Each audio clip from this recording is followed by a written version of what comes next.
Hello guys, welcome back to Money Sense with Miss T. My name is Tendo Jo and I am your financial coach. Guys, thank you so much.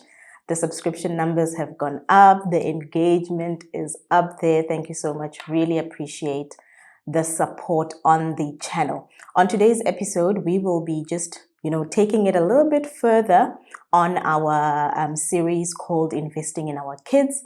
And today we're going to double click specifically on how to actually go about, investing in our kids' financial future using the right products and, most importantly, using the right investment vehicle. So remember, this video is in the context of investing for our kids. So you and I have a time horizon of 10 years, 15 years, or even 18 years to go.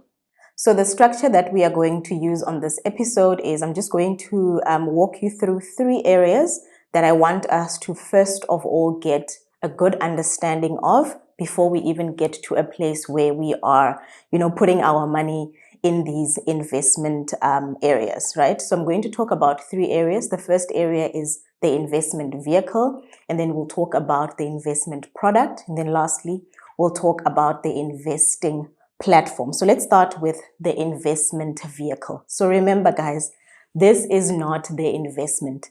It is a vehicle that is basically meant to help us get to the destination, and the destination in our case is year 18 in the most safe and in the most cost-efficient manner. Remember when we spoke about the definition of what investing looks like in our initial episode, we talked about the fact that investing is the process of buying assets with the view that they are going to increase in value over a long period of time. So what you and I want to do is we want to make sure that we are buying these assets, right? But we are buying them within the ambits of a tax-free environment, right? And what does that look like? What does that look like for you if you are in South Africa? It looks like making sure that those investments are bought within what we call a tax-free savings account, right? And other people call it a tax wrapper, right? So it's just interchangeable terms that are there to help us understand what this vehicle is. It is not the investment. It is the car that will get us to where we are trying to get to. In the UK, it's called an JISA, an individual savings account. But because this content is specifically for children, we're going to focus on junior JISAs, or if you may, a JISA. So why do you want to actually invest within the ambits of a tax-free environment? You want to do this because if you don't, right, what is going to end up happening if you go ahead and just invest in a normal vanilla investment account for your child is all the returns, right? All the profits, all the interest that you're going to earn, all the capital gains and all the dividends that you're going to earn are going to trigger tax. They are going to trigger income tax. They're going to trigger capital gains tax. And they are also going to trigger dividends tax. So that is what we are trying to run away from, but we are running away from it in a legal manner because the government has come to the rescue to say, guys, here is a product that is made for you and I to encourage us, right? To incentivize us to start building the investing or the saving muscle, right? So very important, guys, to make sure that the initial investment, whether it's for ourselves as adults or for our children, let's make sure that we are putting it in a tax-free environment. So these are the salient features of how these vehicles work, right? There are rules that you and I need to understand to make sure that we are taking advantage of this tax-efficient structure and to make sure that we are actually not doing what we're not supposed to be doing with this investment vehicle. So first and foremost, there are what we call limits or allowances, right? So you can't just put as much as you have or whatever the case is. There are rules and you need to make sure that you are abiding by those rules. So for a TFSA in South Africa, the limit, right? So the maximum that you can contribute in each tax year is 36,000 Rand, right? And what does the tax year look like? The tax year is basically a 12-month period for individuals starting on the first day of March, ending the following year in February.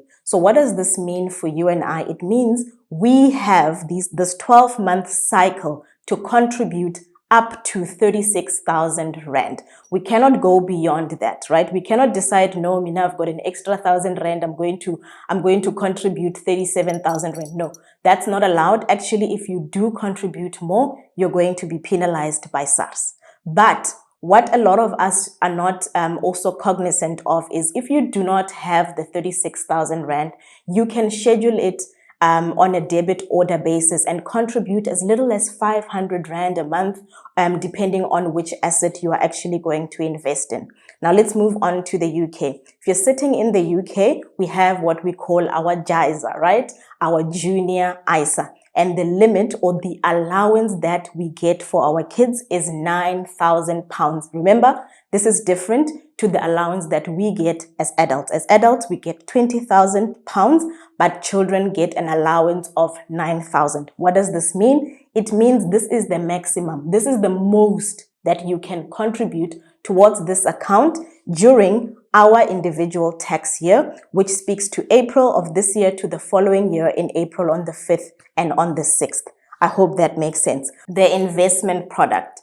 So guys, this is the thing that we've been talking about around the fact that we are buying assets with a view that we want them to grow over a long period of time, right? And we want to make sure that we are buying the appropriate assets that will get us to year 18, right? Safe and sound and in the most cost-efficient manner.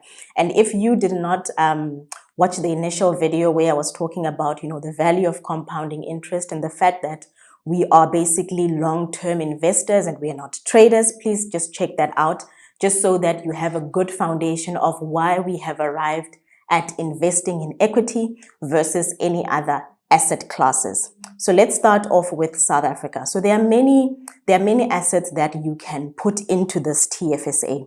You can get them at the banks, at insurance companies, with asset managers, as well as with stock brokers. So in a bank, you're basically investing in cash, right? And we've already spoken about why you wouldn't want to invest in cash for the long term because of the obvious reason of time value of money. And then secondary to that, you can also put a tax, or rather you can also invest in what we call a unit trust, which is usually a combination of asset classes, right? And I think a lot of people prefer this one because, especially myself, I used to prefer it because I wasn't yet advanced in my risk appetite and in my understanding of investment. So I always wanted to diversify my investment in that instead of just having equity, I would have a combination of equity, property, bonds, as well as cash in my investment called a unit trust. And that was the first TFSA that I had. But now that I know better, I am doing better. And how am I going about doing this? Is I'm basically using what we call shares, right? But specifically a basket of shares, which is called an ETF, to put into this TFSA. So what are we looking for when we go to the stockbrokers, when we go to the investing platforms? We are looking for a TFSA that is invested in what we call ETFs. Now let's move on to junior ISAs. We have two types of junior ISAs that we can potentially invest in. And the first one is a cash ISA, which again, you can get from banks, and what you put in is usually guaranteed that you will get it at the end. But again, I don't have to emphasize that putting your money just in cash is not enough to get us to year 18 in good shape. So the other alternative and the preferred alternative is the stocks and shares junior ISA, right? Again, here we are investing in funds. We are investing in ETFs, in exchange traded funds. And lastly, we will be discussing the investing platform. And the investing platform is basically the shop where we go to buy shares, where we go to buy ETFs, right? And we go to an investment platform, and there are many, right? There are many. I'm just going to throw a few names just so that you can start doing the research on your own. So in South Africa, the popular one is Easy Equities. And then in the UK, I've just started doing, my research on Wealthify, although Wealthify has it has limited funds, it has limited ETFs, but the ones that have actually a comprehensive set of ETFs is your Hargreaves as well as your Vanguard, right? So very important to do your shopping because again, remember guys, I am not a financial advisor, I am a financial coach. So nothing I say on this platform constitute as financial advice. You and I need to go back and do our homework and do the sitting down and the hard work of actually shopping and making sure that we are choosing the appropriate products from the right shops, right? So when you go to these investment platforms, right, and you start seeing, the number rather the number of ETFs that are available, it can definitely be overwhelming. Because let me give you an example with the. Let's start with TFSA just as an example, right? Let's start with the top 40, right? You will find that, most of the asset managers, so your Satrix, your Coreshares, have a top 40 ETF. So how do you actually go about deciding which one to go for? Is you look at what we call a fact sheet. A fact sheet will help us make decisions. Even in the UK, a fact sheet will help us make decisions around which ETFs to go for, because a fact sheet will tell you about basically the composition of the what is it called, the ETF. It will also tell you about the growth of the fund over the years. And then lastly, it will also tell you what the TER is, which is a very important key performance indicator on our behalf, or rather in our case as buyers. You want to make sure that when it comes to the TER, or the cost of the management fees that these asset managers are actually charging you, you want to make sure that you are buying from the asset managers that are charging you the least amount of money. Because guys, we want to cut as many costs as possible, because remember, we are long-term investors. We are investing until year 18. So that's a long time for us to stay invested or stay in the market, investing in products where we are actually being charged a lot of money. So check out that TER, and what really you're checking out for is, if you're doing a comparative, just as an example, you'll make sure that you are choosing the one with the lowest percentage.